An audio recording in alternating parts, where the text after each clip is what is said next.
Welcome to Dark Matters, True Crime, the channel where every case drags you deeper into the unknown. Hit that subscribe button and join us, as we explore the darkest corners of the human mind.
Chris Watts was born on May 16, 1985, in the quiet town of Spring Lake, North Carolina, a place where the rhythm of life seemed slow, ordinary, and steady. The youngest in his family, he was raised alongside his sister, Jamie, by his parents, Ronnie and Cindy Watts. From the very beginning, Chris exhibited a quiet, introspective nature.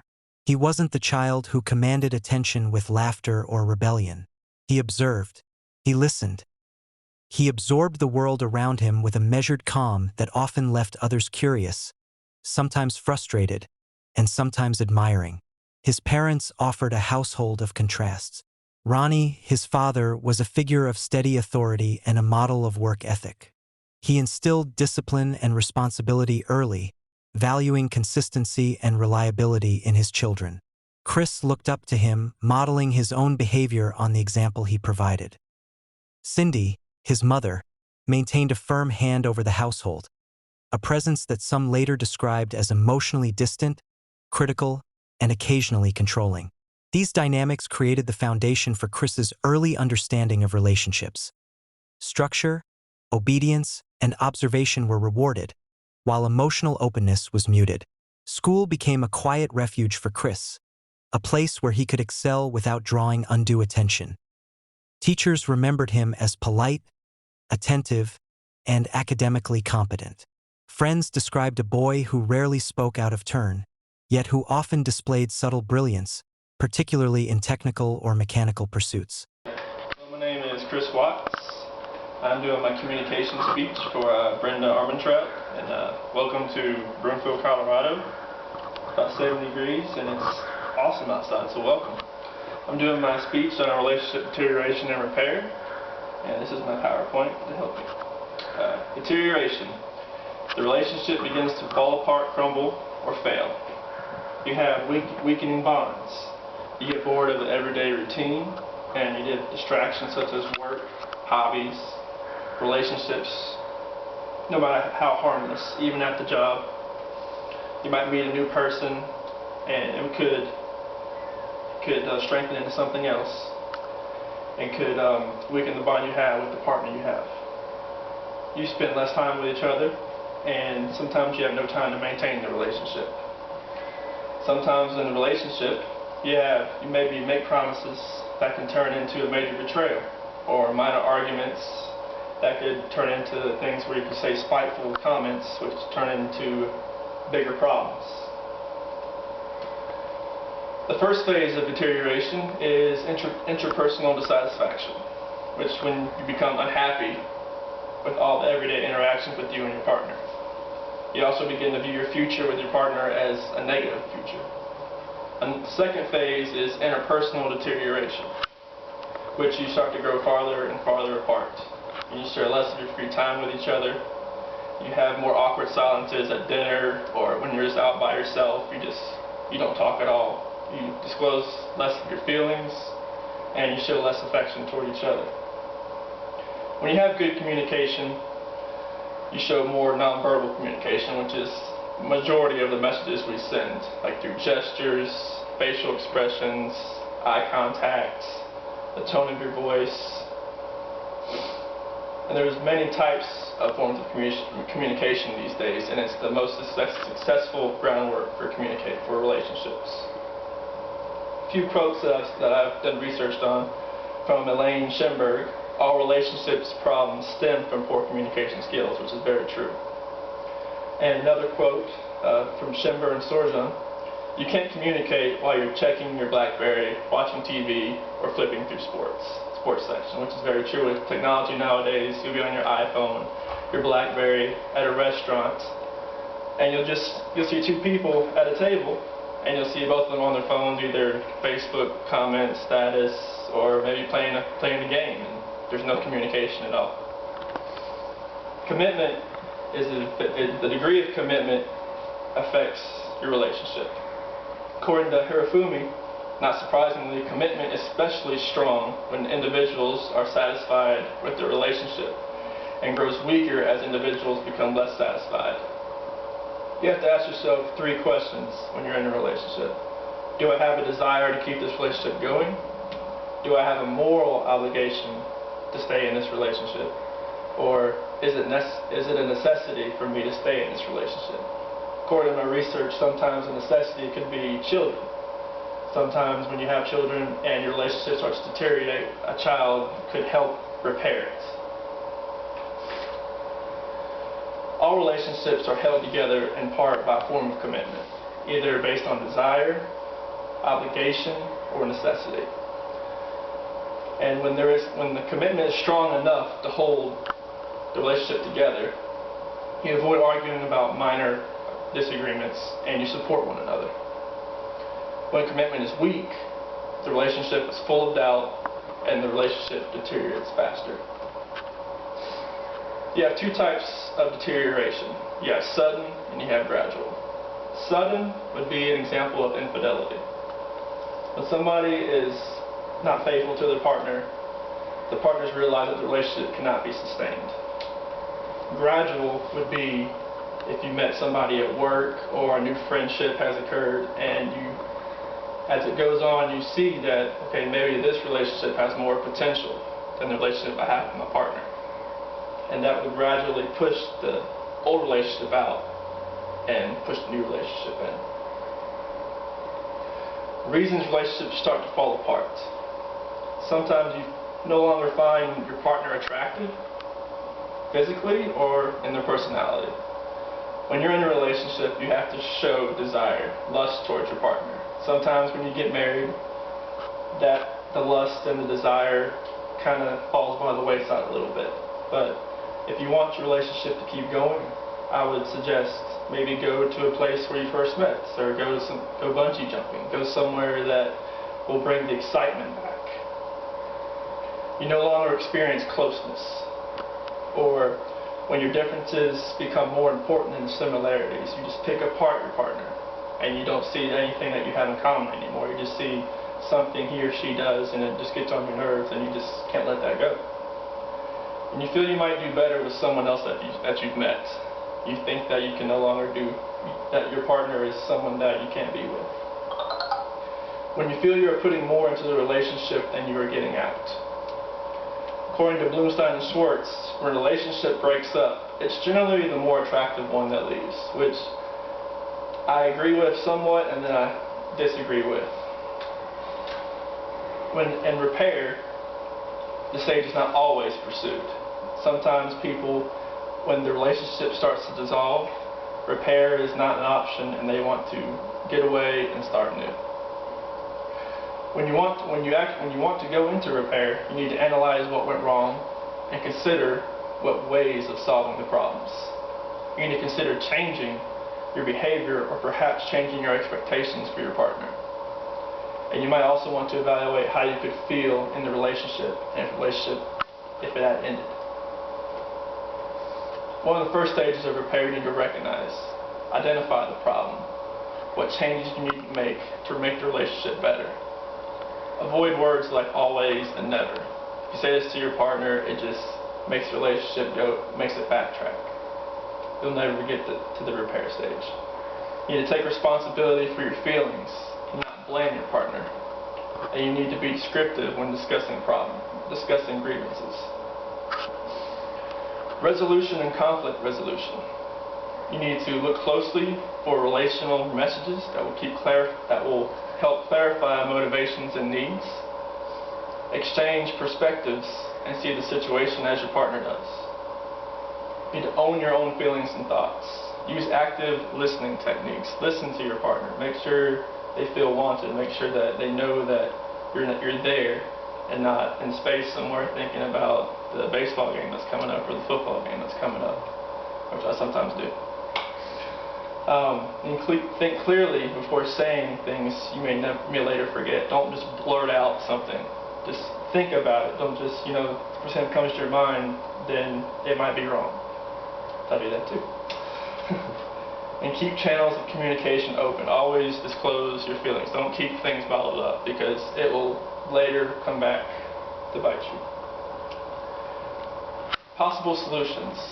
Discuss solutions that both you and your partner win.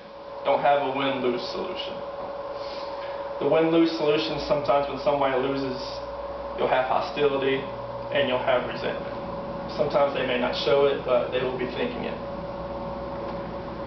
Need to affirm each other, support each other, positive evaluations, positive feelings. Always disclose your feelings, as I said, and cherish the gestures. I mean, it's a smile, a wink, a kiss, maybe just a hug, anything at all.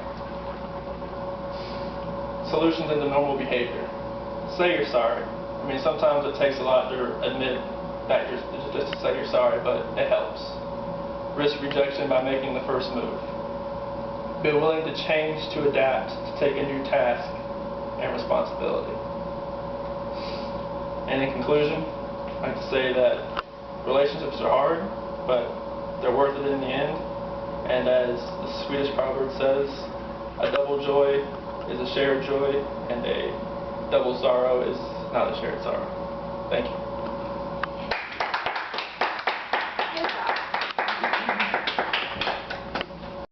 Chris had a natural aptitude for understanding how things worked, whether it was the inner workings of a car engine or the logical progression of a complex problem. This analytical mind, paired with a reserved demeanor, became a defining trait of his youth. Sports and extracurricular activities played a role, but not in the way they did for many teenagers. Chris participated, but he never sought the spotlight. Instead, he gravitated toward activities that required focus, precision, and technical skill. Friends later recalled his attention to detail and his methodical approach. A young man quietly perfecting his craft, laying the groundwork for a future built on control and order. Home life, while superficially normal, contained subtle complexities. Some neighbors and friends would later describe Chris as deeply private, a boy who internalized conflict rather than expressing it outwardly.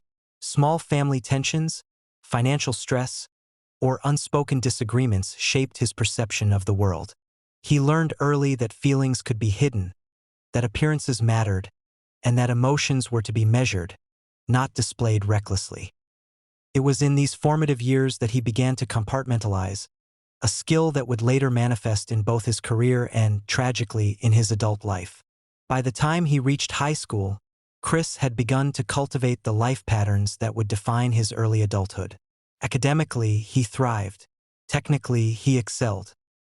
Socially, he remained reserved, carefully managing his interactions, cultivating a small circle of trusted friends, and maintaining a reputation as polite, steady, and reliable. He was, in many ways, a boy who would grow into a man whose life seemed ordinary to everyone around him, an image that would later mask extraordinary darkness. After graduation, Chris pursued a technical education, moving into trade school to hone skills in mechanical work and engineering.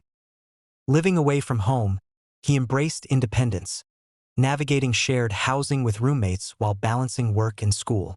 He held jobs at car dealerships and repair shops, where his precision, reliability, and steady demeanor made him an asset.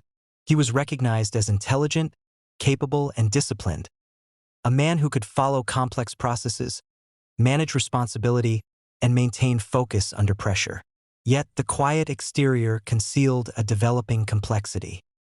Chris learned to internalize emotions, to suppress vulnerability, and to channel ambition and dissatisfaction into private thought rather than action. Friends later noted that he rarely shared his frustrations, rarely revealed deep feelings, and often presented an image of composure even in the face of conflict. These were traits that would serve him well professionally, and yet they also created the inner architecture of a personality capable of detachment and rationalization. Characteristics that, when combined with future circumstances, would have tragic consequences. His early life, rooted in routine, discipline, and emotional control, also exposed subtle vulnerabilities: a desire for recognition, a yearning for autonomy, and a restless curiosity for life beyond predictable boundaries. These dualities, ambition and restraint, order and dissatisfaction, observation and secrecy, were quietly forming, shaping a man who could appear ordinary to the world while harboring deeply private and unexpressed desires. Before we continue, remember, understanding a person's upbringing and personality traits does not excuse violent actions. Awareness of patterns, warning signs, and behavioral tendencies is crucial in preventing tragedy. Early intervention and support can make the difference between potential and destruction. By the end of his young adult years, Chris Watts had built a life of discipline, technical skill, and emotional reserve. He moved with care, acted with precision, and presented an image of normalcy that earned him respect and trust. Yet beneath this carefully constructed exterior lay the seeds of isolation, compartmentalization, and a capacity for rationalizing self-interest over empathy. These traits, while unnoticed by most, would later collide with relationships, stress, and temptation, setting the stage for the darkest chapter of his life. By the time Chris Watts reached his mid-20s, the patterns of his youth had solidified into a carefully constructed adulthood. He had left the familiarity of North Carolina behind and entered a world defined by structure, routine, and measured ambition. His technical skills, honed over years of trade school and automotive work, opened doors in the oil industry, a field demanding precision, stamina, and unwavering attention to detail. Eventually, he found a place at Anadarko Petroleum, where he could work long hours with steady pay, immersing himself in a world of machinery, schedules, and controlled outcomes. In this environment, Chris thrived. He was reliable, competent, and unassuming, earning the respect of his coworkers while maintaining the emotional distance that had always defined him. Yet, beneath this surface, there was restlessness. Chris had mastered the art of outward calm, of presenting a composed, responsible facade, but internally, he carried dissatisfaction. Friends and colleagues described him as private, measured, and careful, someone who did not reveal his inner thoughts easily. His emotional reserve was not merely a habit.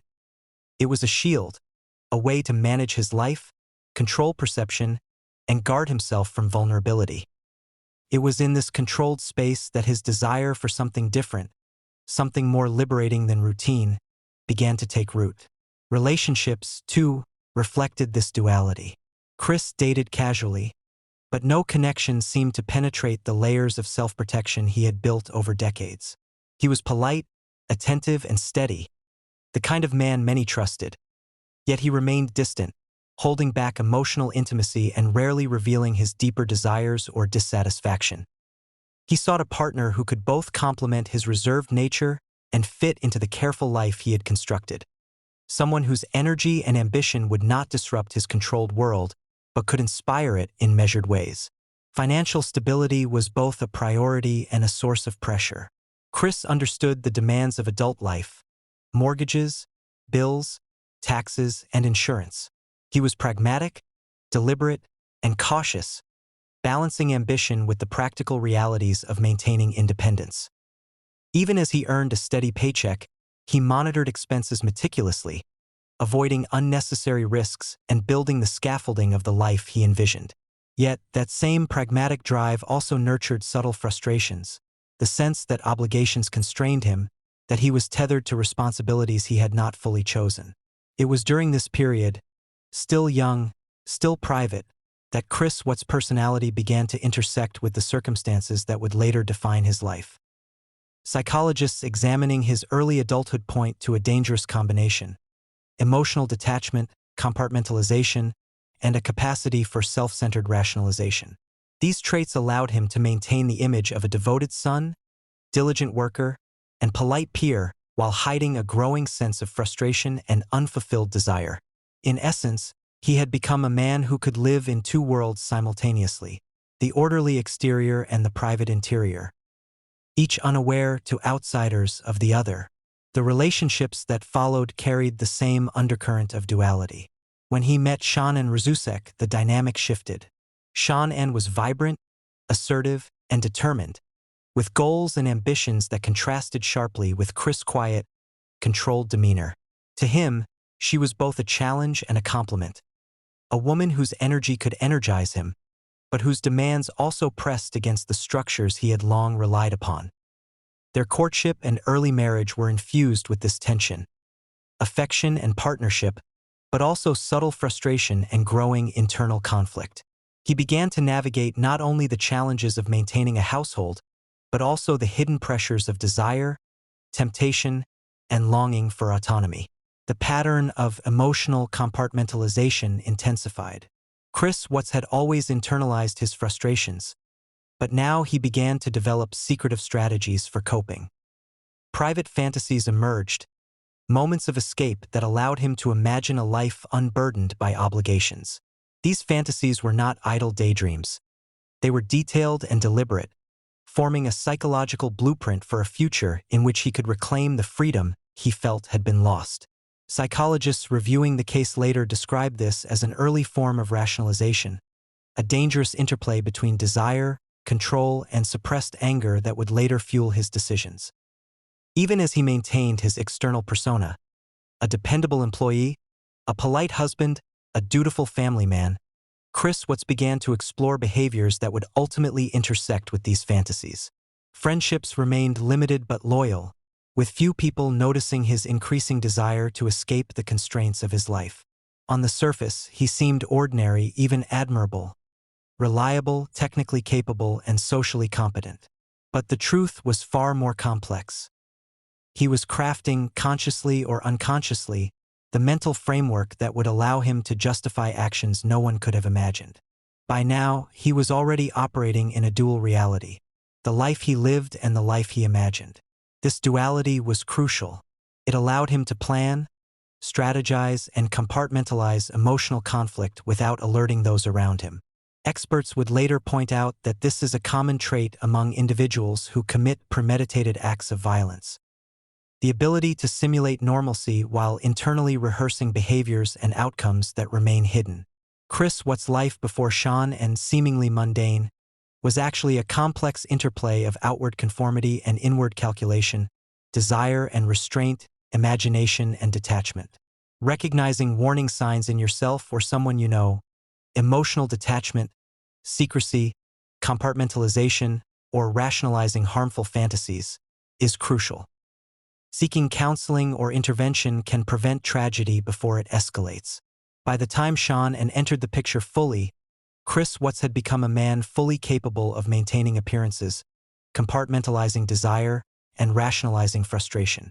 His technical skills, calm demeanor, and methodical approach to life masked a psychological architecture capable of harboring dangerous intentions. The life he had built, precise, orderly, and externally normal, would soon collide with desire, temptation, and opportunity, setting the stage for events that would shock a nation. As Chris Watts entered his late 20s, the life he meticulously constructed began to reveal the deeper architecture of his mind.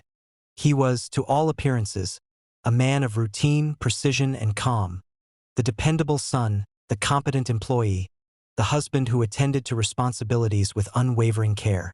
Yet beneath this surface, an intricate network of desire, detachment, and rationalization had taken root.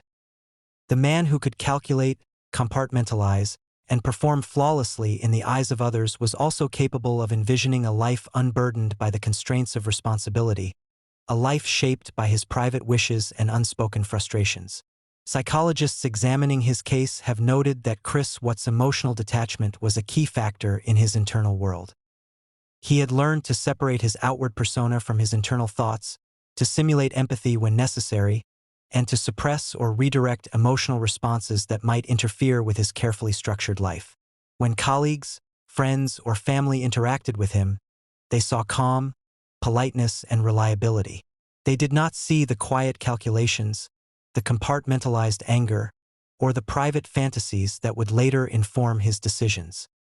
In essence, Chris Watts had become a man living in two realities simultaneously. One public, one private, both carefully managed, both deeply influential. Rationalization became a cornerstone of his internal psychology. Small frustrations, unmet desires, or disagreements were absorbed, analyzed, and internalized. Over time, these accumulated into a perception that his life was constrained, that he had been deprived of choice or autonomy. This perception, combined with an ability to detach from emotion and consequences, created fertile ground for dangerous thought patterns. Experts later described these tendencies as characteristic of narcissistic and psychopathic traits. A focus on self-interest, a capacity for manipulation, and the ability to envision outcomes without full moral consideration. In relationships, this duality became even more pronounced. With Sean and Chris maintained the exterior of a loving husband while privately experiencing mounting frustration and resentment. Psychologists suggest that in such situations, individuals often engage in emotional compartmentalization, keeping private desires, grievances, or fantasies strictly separate from public life. For Chris, this meant that he could envision escape, freedom, or a life with someone else while still performing the duties of a husband and father. A psychological maneuver that allowed him to plan, rationalize, and anticipate consequences without being fully present in the emotional reality of those he loved. The fantasies that had begun in private now took on new urgency. The prospect of an affair, a new life, or the possibility of unburdened independence became increasingly compelling. Chris described in later notes and interviews a sense of inevitability, a belief that circumstances had left him with no alternative. Experts analyzing his behavior argue that this is a hallmark of individuals with a dangerous combination of narcissism and emotional detachment. The belief that personal desires justify actions that would otherwise be morally unacceptable. In Chris Watt's case, this translated into a chilling calculus, a mental rehearsal of outcomes that would later be executed in reality. Anger and frustration, though contained and private, also played a pivotal role. Chris perceived his life as constrained by obligations he had not fully chosen: a household, financial pressures, and marital expectations. While these pressures were real, his response was not one of impulsive outburst. It was methodical, premeditated, and calculated. In his mind, he rationalized that the only path to freedom was to remove the sources of constraint entirely.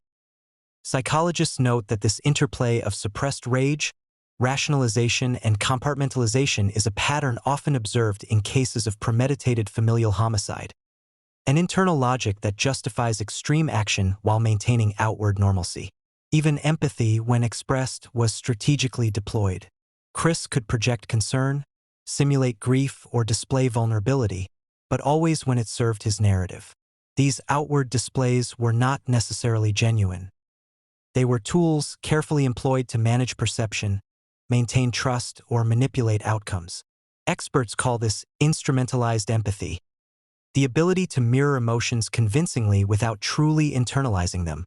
In practical terms, it meant that Chris could maintain relationships, perform his duties, and appear compassionate, all while harboring intentions and desires that were hidden from everyone around him. By the time Chris Watt's secret life intersected with opportunity, the presence of a new romantic partner, the pressures of family obligations, and the psychological architecture he had been building for decades, the stage was set. The man who had been disciplined, reliable, and outwardly ordinary became capable of conceiving, rationalizing, and ultimately executing acts of unspeakable violence. His early life, with its emphasis on observation, control, and restraint, had prepared him for a dual existence, one of public normalcy, one of private planning. The collision of these realities would prove fatal. Experts analyzing his psyche conclude that Chris Watt's case is not merely an example of impulsive rage or domestic conflict. It is a study in how emotional detachment, narcissistic fantasy, compartmentalization, and instrumentalized empathy can intersect to produce catastrophic outcomes. His mind had been shaped by decades of subtle emotional dynamics, reinforced by skill, discipline, and calculated restraint. When combined with opportunity and temptation, it created a psychological storm capable of destroying the very people closest to him. His life before the tragedy, then, is not simply a prelude. It is an essential lens for understanding the human capacity for hidden cruelty. It illustrates how ordinary-seeming people can harbor extraordinary danger, how quiet detachment and compartmentalized desire can evolve into deliberate, premeditated violence. Chris Watt's story challenges us to examine the warning signs, the internal pressures, and the psychological structures that, if unaddressed, can escalate into unthinkable acts. If you or someone you know struggles with emotional detachment, controlling behavior, or suppressed anger that could escalate to harm, seek help immediately. Counseling, therapy, and early intervention are vital. Recognizing dangerous patterns and addressing them early can prevent tragedy and protect vulnerable lives. Chris Watts' case is a chilling reminder. Danger does not always announce itself with shouting or chaos. Sometimes it lives quietly, invisibly, behind a mask of normalcy, waiting for circumstances that allow private desire and calculation to collide with opportunity in the most tragic of ways.